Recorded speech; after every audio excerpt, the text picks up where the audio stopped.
Hello students कल हमने आपको डिफरेंशिएबिलिटी तक करा दिया था, सक्सेसिव डेरिवेटिव। उससे पहले डिफरेंशिएबिलिटी कराया था। डिफरेंशिएबिलिटी कब होगा? एक function at X equal to A पे डिफरेंशिएबल। अब वेक्टर की बात नहीं कर रहे, पहले रियल फंक्शन पे चलते हैं। Limit x tends to a, आप बोल देगो इसको f dash a equal to limit x tends to a f of x minus F of A upon x minus से। ये लिमिट क्या कर जानी चाहिए आपकी? एग्जिस्ट कर जानी चाहिए। तब आप बोल दोगे कि फंक्शन ए क्या है, डिफरेंशिएबल है। दूसरा जो वेक्टर की टर्म्स में आपके बुक में दिया हुआ था वो क्या था? Limit delta T tends to zero F of T plus del of T minus F of t by of del of t. ये एग्जिस्ट कर जाए तो इसको भी बोलते हैं हम क्या? आपका दिया हुआ है क्या ये? एफ डैश टी या फिर D by D T of F T. तो ये आपके पास दिया हुआ है। देखो ये दोनों ही सेम फॉर्मूले हैं। किस तरीके से हम इस फॉर्मूले को थोड़ा मॉडिफाई करते हैं। जैसे limit x tends to A, तो मैं लिख सकता हूँ X minus A tends to कितना? Zero F of X. अब एक बार चेंज करते हैं थोड़ा। देखो जब एक्स टेंस टू ए कर रहा है तो मैं x minus A tends to zero लिख रहा हूँ। एक्स माइनस ए को लिख देता हूँ मैं डेल ऑफ एक्स। देखो एक्स से हम ए पे गए, एक्स माइनस ए को यदि मैं डेल ऑफ एक्स मानूँ तो del of X tends to zero. अब देखो X minus A equal to कितना है? Del of X. तो यहाँ से एक्स कितना आ जाएगा? ए प्लस कितना? Del of X. एक्स की वैल्यू पुट करो फॉर्मूले में। एक्स की जगह रखेंगे A plus del of x minus F of A upon कितना? एक्स माइनस ए की वैल्यू क्या मानी है हमने? Del of X exist. तो ये सेम ही फॉर्मूले बन गए ना दोनों। देखो आप, delta T tends to zero, X minus A को मैंने कितना बोला है? Del of X tends to zero, F of A plus del X T plus del of T minus F of A upon del of X upon del of T. तो ये दोनों same ही फॉर्मूले हैं। आपने पढ़ा भी होगा कैलकुलस के अंदर, डिफरेंशिएबिलिटी वहाँ पे की होगी। तो हम जब कॉम्प्लेक्स के अंदर बात करेंगे तो आपको डिफरेंशिएबिलिटी का ये फॉर्मूला आपको याद रखना है। अब आगे चलते हैं। आगे कुछ आपकी प्रॉपर्टी दे रखी हैं। जैसे दिया हुआ है एफ जी एच, ये आपके पास तीन फंक्शन दे रखे हैं। ये कह रहा है कि अगर ये डिफरेंशिएबल हैं आर डिफरेंशिएबल, अगर ये फंक्शन डिफरेंशिएबल है, डिफरेंशिएबल वेक्टर फंक्शन दे रखे हैं of a scalar T and phi. मतलब कोई टी का फंक्शन है, कोई फाई के फंक्शन दिए हुए हैं। तो ये कह रहा है अगर ये डिफरेंशिएबल फंक्शन है of a scalar T and phi is a differentiable function of the same variable T, then D by D T आपको निकालना है। D by D T F plus G की वैल्यू किसके इक्वल प्रूव करनी है? D F by D T plus कितना?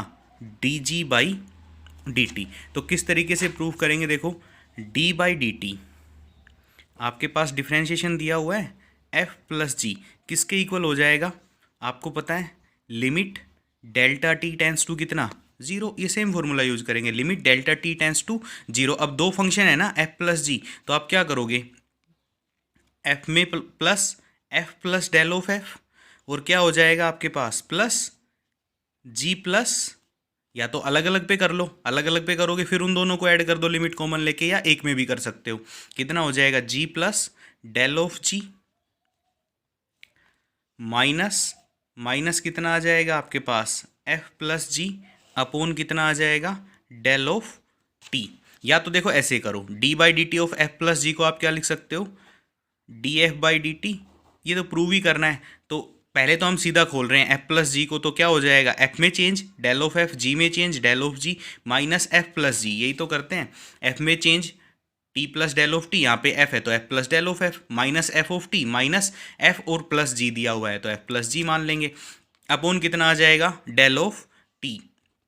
तो ये किसके बराबर हो गया? Limit delta T tends to, F से एफ कैंसिल आउट, जी से जी कैंसिल आउट, क्या बच गया? Del of F plus del of G by कितना? Del of T. किसके बराबर आ गया? Limit delta T tends to zero del of F by del of T plus del of G by del of T, दोनों पे limit अलग अलग से लगा देंगे।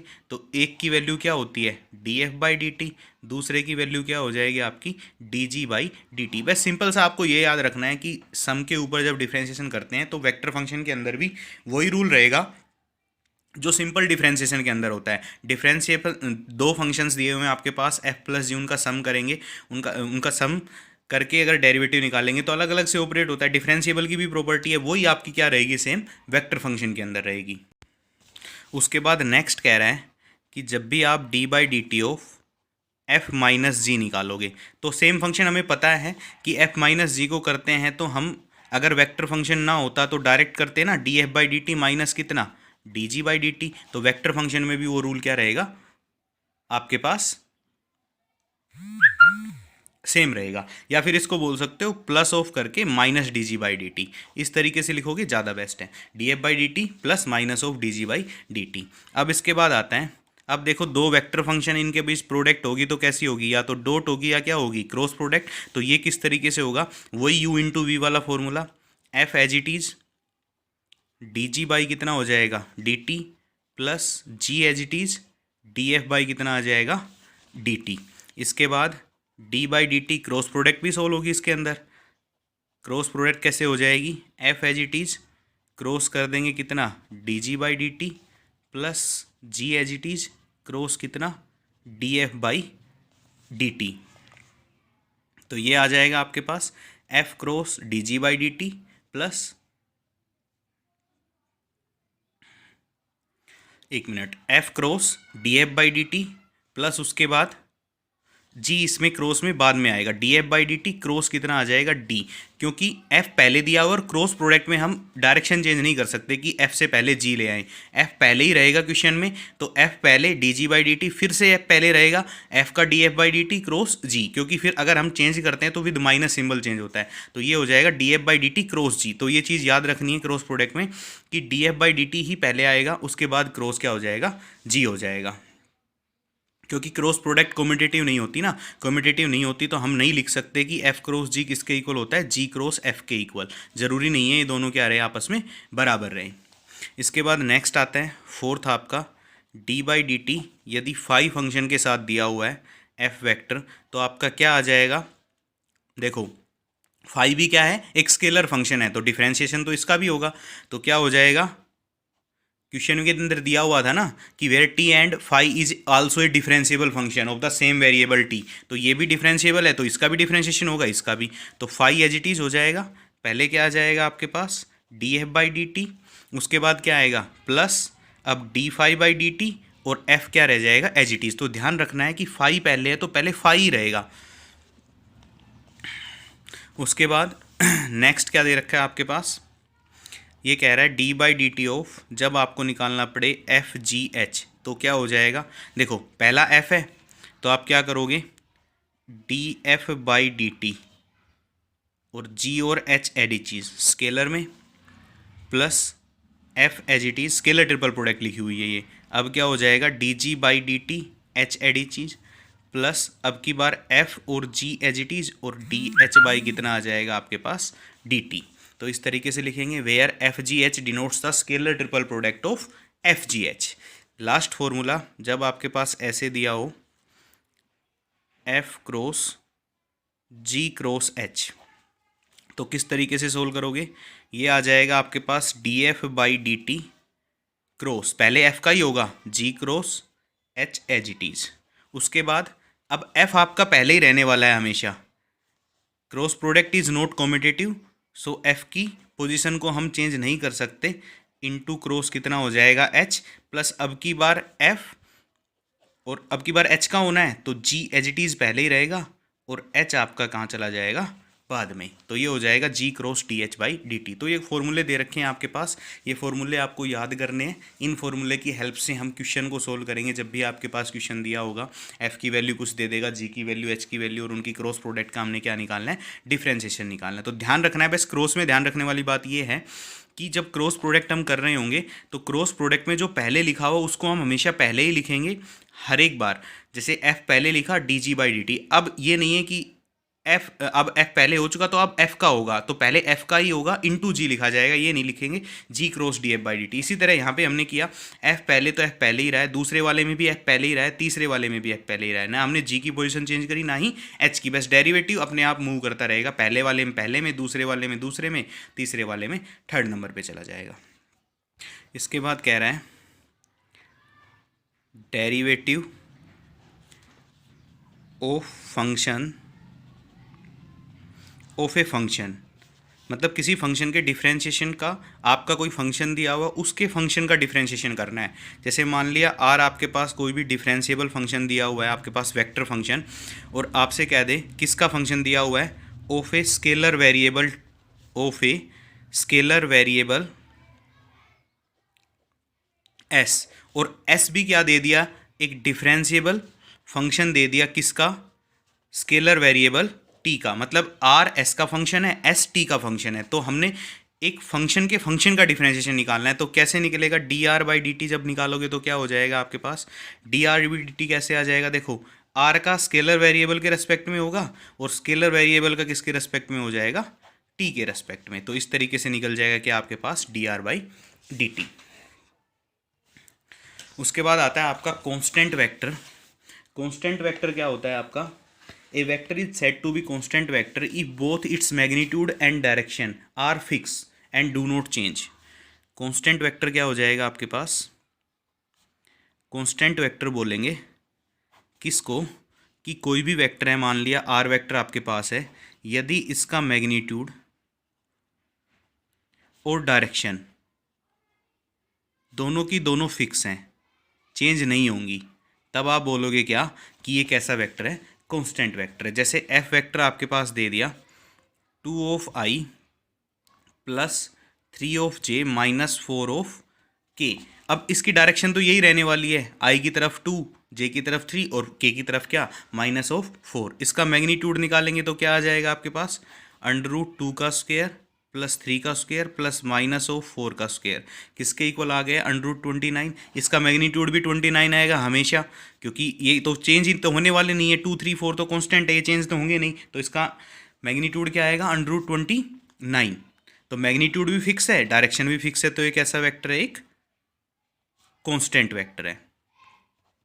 इसके बाद मान लिया अगर आपके पास दे दिया f vector equal to cos of t i plus sine of t j plus k, देखो इसका मैग्नीट्यूड क्या आएगा, पहले मैग्नीट्यूड निकालते हैं, तो क्या हो जाएगा, कोस स्क्वायर टी प्लस कितना, साइन स्क्वायर टी प्लस कितना 1, और under root 1 plus 1 equal to आ जाएगा अंडर रूट 2। अब मैग्नीट्यूड तो इसका फिक्स है, लेकिन जैसे जैसे हम टी चेंज करेंगे इसकी डायरेक्शन क्या होती रहेगी, चेंज होती रहेगी, तो ये कैसा वेक्टर नहीं है, कांस्टेंट वेक्टर नहीं है। तो एक एग्जाम्पल ऐसा भी हो गया जो कांस्टेंट वेक्टर नहीं है। अब एक ऐसा मानते हैं जिसकी डायरेक्शन तो क्या हो, कांस्टेंट हो, लेकिन आपके पास उसका मैग्नीट्यूड क्या ना हो, कांस्टेंट ना हो। जैसे मान लिया आपके पास एफ वेक्टर दे दिया 2 of t i plus 3 of t j plus 4 of T क्या, के, ये आपके पास दे दिया, तो इसका मैग्नीट्यूड जब हम निकालेंगे तो कितना आ जाएगा, 2 ऑफ टी का स्क्वायर प्लस 3 ऑफ टी का स्क्वायर प्लस 4 ऑफ टी का क्या, स्क्वायर, तो ये आ गया आपके पास कितना, अंडर रूट 29 टी। तो देखो जब जब हम टी को चेंज करेंगे तो इसका मैग्नीट्यूड क्या होता रहेगा, चेंज होता रहेगा। लेकिन एक चीज़ देखो कि जब जब हम टी को चेंज करेंगे तो डायरेक्शन जो रहेगी, या तो वो 2 टाइम्स, इधर तो 2 टाइम्स ही रहेगी हमेशा, वो टी की वैल्यू मान लिया 1 कर दिया तो 2 3 4 रहने वाली है, 2 करेंगे तो 2 इंटू 2 4, 3 इंटू 2 6, 4 इंटू 2 कितना 8, मतलब रहने वाली इन्हीं का मल्टीपल है। तो डायरेक्शन तो हमेशा क्या रहेगी, सेम रहेगी, लेकिन मैग्नीट्यूड क्या रहेगा, मान लिया पहले डायरेक्शन इतनी थी, अब 2 टाइम्स कर दिया डायरेक्शन ये हो जाएगी, लेकिन रहेगी तो उसी लाइन में। तो डायरेक्शन हमेशा सेम रहने वाली, फिक्स रहने वाली है, लेकिन मैग्नीट्यूड इसका चेंज रहेगा जब जब हम टी को क्या करेंगे, चेंज करेंगे। तो ये भी किसका एग्जाम्पल नहीं है, कॉन्स्टेंट वेक्टर का एग्जाम्पल नहीं है। उसके बाद नेक्स्ट थ्योरम है आपकी derivative of a constant vector, derivative of a constant vector is zero. Constant vector का डिफरेंशिएशन जीरो आएगा, वैसे तो हमें पता है कांस्टेंट का डिफरेंशिएशन जीरो आता है, लेकिन करेंगे कैसे, देखो आर वेक्टर आपके पास कांस्टेंट दिया हुआ है मान लिया, तो अगर आर वेक्टर आपके पास कांस्टेंट है तो आर वेक्टर के साथ यदि मैं स्मॉल चेंज करूं, डेल ऑफ आर, तो ये क्या रहेगा आपके पास, फिक्स रहेगा, कांस्टेंट रहेगा। इक्वेशन नंबर 1 और 2 को मैं क्या कर देता हूँ, सबट्रैक्ट कर देता हूँ, तो यहाँ से डेल ऑफ आर की वैल्यू क्या आएगी आपके पास, 0, that is del of r by del of t भी कितना आएगा, 0 आएगा। मतलब limit delta T tends to 0 del of r by del of t कितना आएगा, 0। और ये आपके पास क्या दे दिया, d are by D t equal to कितना आ गया, 0। इसका मतलब क्या रहा कि कांस्टेंट वेक्टर का डेरिवेटिव क्या रहेगा, हमेशा 0 रहेगा। आपको सिर्फ ये निकाल के लेके आना है। इसके बाद नेक्स्ट थ्योरम दे रखी है, the necessary and sufficient condition for the vector function f of a scalar variable to be constant. ये कह रहा है कि किसी वेक्टर को कांस्टेंट होने के लिए नेसेसरी और सफिशिएंट कंडीशन क्या है कि उसका डेरिवेटिव क्या आएगा, 0 आएगा। यदि किसी वेक्टर का डेरिवेटिव 0 है तो वो कांस्टेंट वेक्टर होगा।